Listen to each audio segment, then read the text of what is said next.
Broadcasting from the business capital of the world, this is the Podcast Business News Network. Something that can affect facial mobility and can happen overnight, out of nowhere, and can be very challenging in terms of handling it. I'm talking about Bell's palsy. I'm not going to define what it is. She's a professional. She'll give you more on that. However, along the way, we're going to learn how acupuncture can support Bell's palsy. Again, I say this every time I get together with her. All those things that acupuncture can support, I never knew. I'm sure you would say the same. We learn more every time we get together with our professional of the year, Dr. Kelly out of New York City, acupuncturist, Chinese medicine expert, herbalist, joins us once again. How are you doing today, Dr. Kelly? I'm doing good, Steve. How are you doing? Very well, very well. Before we go anywhere here, Bell's palsy, how do you define that? So Bell's palsy, what it looks like, the symptom is half of the face kind of like dropping. They couldn't close their eye, they couldn't close their mouth. So half of the face looks different with the other side. That's the symptom. And in Western medicine, usually they think it's virus infection. So in the facial nerve, so usually Western doctor will give them antiviral medicine, will give them cortisol steroid, medicine to reduce the inflammation. That's the Western medicine way to treat it. I have some patients who got Bell's palsy. They said they went to hospital, they got the medicine, but their face still looks different. They may also have like a jaw pain, like their face looks different, feel different. I know somebody from way back whose wife got Bell's palsy and it happened. And I don't know if there was a pre-existing situation. I don't believe so, but she fell asleep with her face against the car window in the winter. So it was cold. And from that point, Bell's palsy developed. I didn't know it was connected to a virus. And I mean, that might have been an isolated situation. I just don't even know how that could have taken place. But still, to your point, the paralysis, the restriction of movement, all of that, definitely challenging. If it's not acupuncture, what is the normal course of treatment when you have Bell's palsy? Okay, Steve, you give a perfect example. Actually, you said the friend falling asleep next to the car window because it's cold, it's winter. Actually, one of the pattern is wind cold invading to the facial nerve. Basically, right? Winter, cold, wind, window. That's happened to the other patient who is, I think, a 22-year-old boy. So it's on that day he got a vaccine. Then somehow he felt so hot, he opened the window. He slept with the window open whole night. Next morning, he got the Bell's palsy. Wow. It's pretty concerning.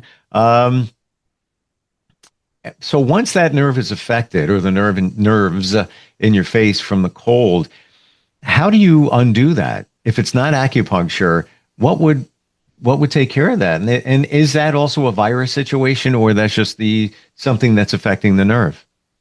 Well, in Western medicine, they think it's a virus. That's why people will be given antivirus medicine. They also give cortisol steroid medicine to reduce the inflammation in the nerve. But to some patients, that medicine is not enough. They still have the symptom. Their half face still dropping. So in Chinese medicine, we treat in a different way. In Chinese medicine, we don't talk about the virus. We don't talk about bacteria. We talk about the wind. We talk about the cold. So if the cause is wind cold, we simply, pacify the wind. We make the wind going away. We disperse the cold, make the cold going away. In that way, the patient their face will be like lift up, basically back to normal. How interesting that every time we get together, we talk about the temperature of things and how it has a major impact. One of them being beverages. And I would say multiple times a week now, I talk with people and mention you about having warm beverages only or room temperature, no cold. And there are some that have even heard that within Chinese medicine. So now here we are. Bell's palsy can be caused by the cold. What do we do when it comes to acupuncture? How do you treat somebody? So in acupuncture, I will use some local points on the face. For example, if on the left, the face is dropping, I will put some points on the left side of the face.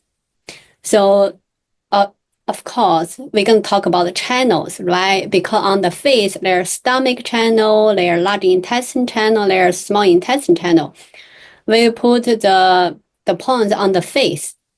And also, we will use some distal points, like for stomach, for large intestine, to disperse the wind.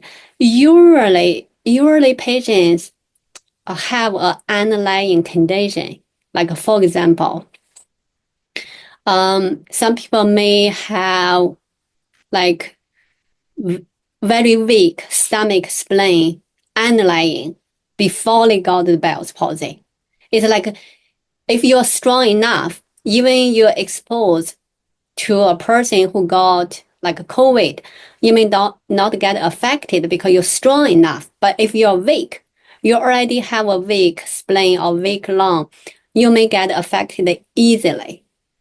And that's what I said before, even in the case of my friend's wife, that I didn't know if it was a pre-existing condition, that there was something already there. Then the cold, call it the perfect storm, and now we have a challenge. Now we have a challenge in terms of mobility. So when you meet somebody, you're finding certain points, meridians, to put the acupuncture needles in? Yes, on the face. There are actually a lot of points on the face. Usually I make a joke, like, usually I use this point for people who come in for facial rejuvenation. But if people have either Bell's palsy or, some people may have the twitching of the eye on one side, I will use the points on the face. I said you get a bonus because usually the face will look better, like more shining, have better color, the wrinkle may, if they have a wrinkle, the wrinkle may like disappear or reduce. So they look younger and more beautiful. Wow. So what's the reasonable expectation? If somebody has Bell's palsy, they come to you, you treat them. Could it be one treatment and now they're pretty much cured of it? So usually depends. Like, for example, if a person got Bell's palsy today, they come in right away. That may take shorter time to recover, maybe 3 treatments or 2. But if a person already got it for a week or even longer, that may take a longer time. Have you ever encountered somebody with Bell's palsy that you treated and maybe relieves some of the restriction of mobility, but not able to take care of all of it? Is that possible? The person I treated basically back to normal. You cannot tell he got Bell's palsy before. I'm surprised can recover so quickly. Wow. This is amazing. Because somebody could go for a long period of time and not be able to move a part of their face. Let's go into what's actually going on when you treat somebody. You find certain points. Is it always the same point, or it depends on where the person's mobility issues are? That's where you put the needles in? Usually on the face, the points might be a little bit like everybody got some points the same. But of course, check the pulse, check the tongue, ask questions. For the body points, going to be different. Like for a person who had qi and blood deficiency, we're going to tonify the qi, tonify the blood, because the person is weak. That's the reason why he or she got Bell's palsy. So for a person who got vein heat, we need to clear the heat. So different reason gonna use different points. Are you able to tell what caused it? Like, for example, somebody comes before you. Now we have one situation where it's cold. We have another situation where somebody got a virus. Both of them cause Bell's palsy. When somebody comes before you, just by doing your evaluation, looking at the tongue, checking the pulse, maybe if something else, are you able to tell, oh, yeah, that came from a virus? Is that pretty clear? Well, virus is a Western medicine term, basically. We don't really use it, but of course we mention about it because, we are living in a Western world, Western doctors still, Western medicine is still the primary. So we will say, yes, in Western medicine it's virus, but in Chinese medicine it's vein cold or it's qi and blood deficiency. So these two doesn't conflict. They can be, in the same line, just different in different term. So that way, that's okay. In Western medicine, it's virus. In Chinese medicine, it's vein cold. So we can treat. Doesn't matter what the Western medicine, what the Western term is. I find that fascinating. How these terms, these Western medicine terms, aren't even recognized in Chinese medicine, like virus. All right. So what are some other terms that you don't even say them? It doesn't even matter. it matters to help somebody feel better through Chinese medicine. But what are some of the other terms, like the common cold? Do you even get a cold? Is that a term even used? Well, common cold, actually, in Chinese medicine, we have vein cold. So we both have cold inside. And Western medicine also kind of like think maybe it be called cold, right? You went outside, it's windy, it's cold. You got cold. Well, in Chinese medicine, yeah, you caught cold because the cold get into your channels, maybe even get into your organs. So in that way, Western medicine, Chinese medicine doesn't conflict. We just have a different definition, different term. Okay, let's look at that a moment, because we're talking about hot and cold and how that has a big impact on Chinese medicine. When somebody gets a cold, some believe that, moms always used to say, put on a jacket. It's cold outside. You'll get a cold. You're really not getting a cold. You're getting a cold virus or a germ or whatever it is. How do you verbalize that in Chinese medicine? That the common cold. What would you call that? For example, we have different layers, right? We have skin, then under the skin, we have muscle, we have fascia, we have bone, we have organ. So we have different layers in our body.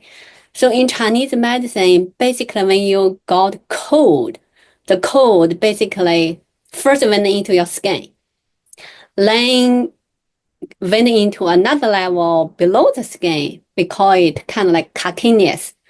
So then maybe went into the fascia, went into the muscle, went into, if deeper, it's in the organ.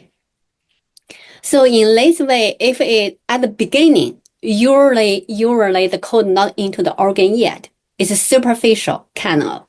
So that's why in Chinese medicine, we can use gua sha or cupping or acupuncture, basically to remove the cold easily because it's superficial still. We can get the cold outside of your body easily. But if it's like okay, you already got cold for a week. You haven't come in for treatment yet. It may went into the organ. In that way, it's deeper. So we have to remove it from your organ. That's going to take a longer time. So that's why I always tell my patient, if you feel you're catching a cold, don't worry, you can come in.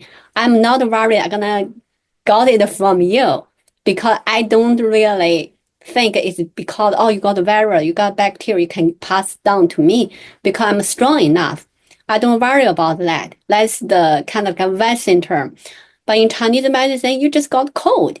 I just remove your cold. So your cold cannot really pass down to me, especially I'm strong enough. I have enough righteous qi in Chinese medicine because, so if you have enough righteous qi, the evil qi cannot invade in your body. Well, you even said before that you rarely get sick because your qi has been elevated. It's where it should be. Are you saying that based on the principles of hot and cold and how they affect us through the eyes of Chinese medicine, you're outside, it's winter. Let's say you weren't properly dressed. You went to a football game. You're out there for hours. You're feeling cold, but it's like, well, I gotta tough it up. I'm here for a few hours. I should have wore more layers. Is it possible when you're feeling cold that can cause illness if you look at it through Chinese medicine?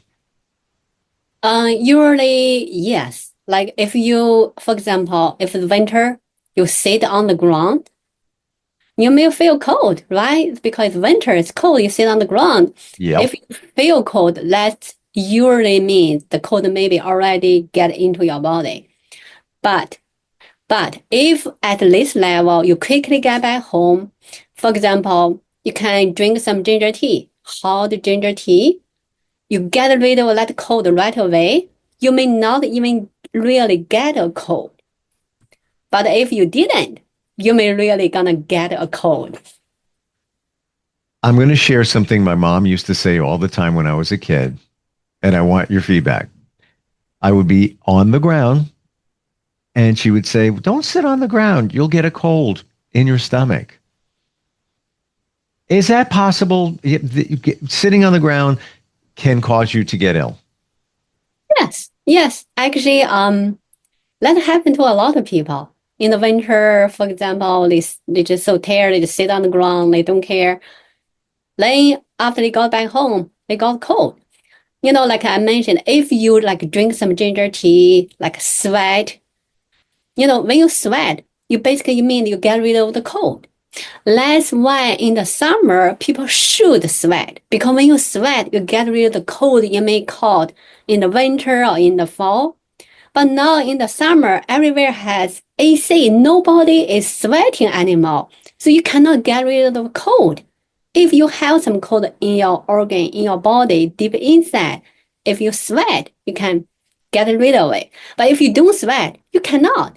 That's why I said don't sit in the AC room all the time in the summer. It's bad. Really, really bad.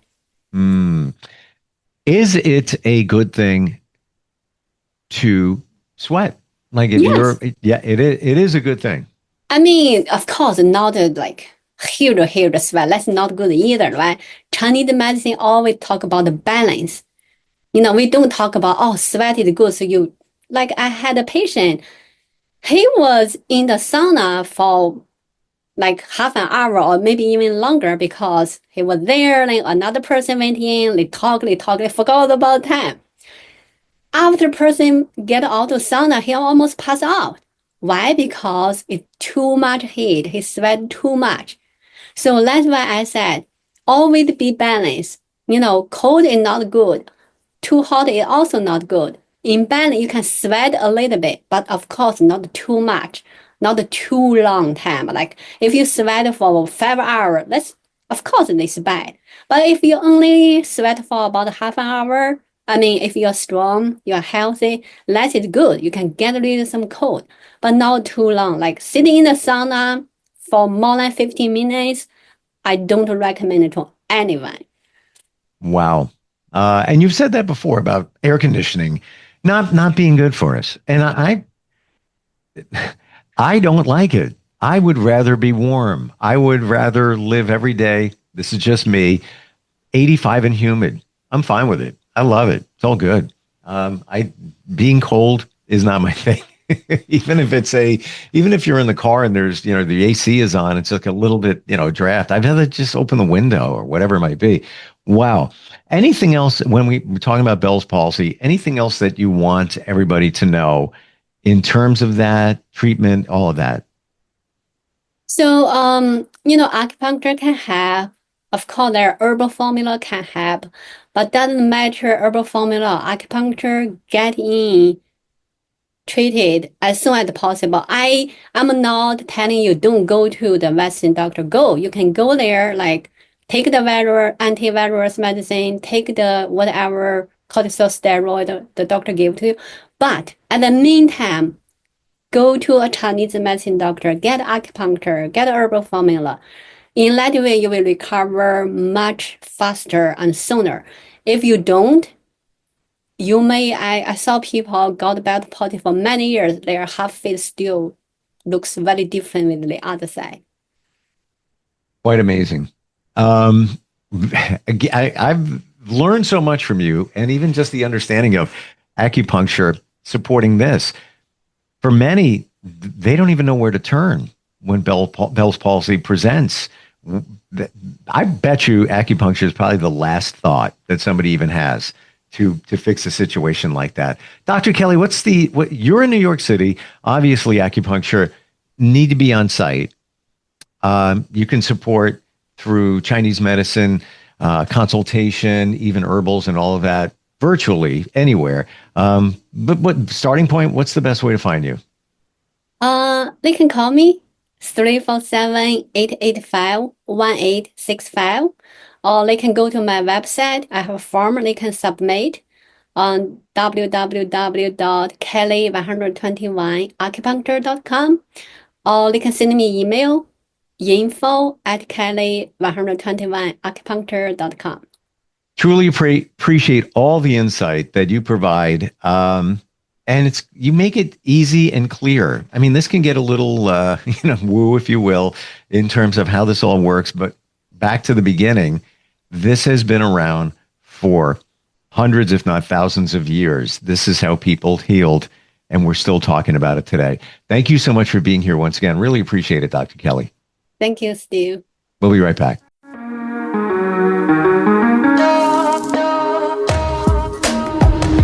Broadcasting from the business capital of the world, this is the Podcast Business News Network.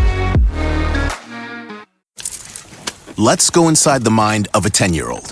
I should have worn those earrings today. I like those earrings. Gabby has those awesome earrings. I need to ask her where she got those, but that's just what she would want me to do.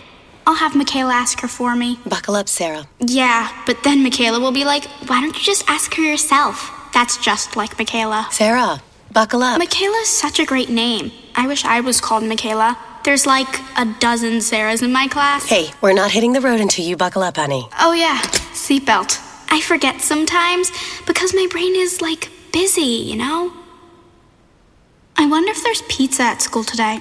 Sometimes it can be tough to get through to your kids, but it's not impossible. Always make sure they're wearing their seatbelts, even on short drives. Remember, you have the keys, you have the power. Never give up until they buckle up. A message from the National Highway Traffic Safety Administration and the Ad Council. Visit safercar.gov/kidsbuckleup for more information.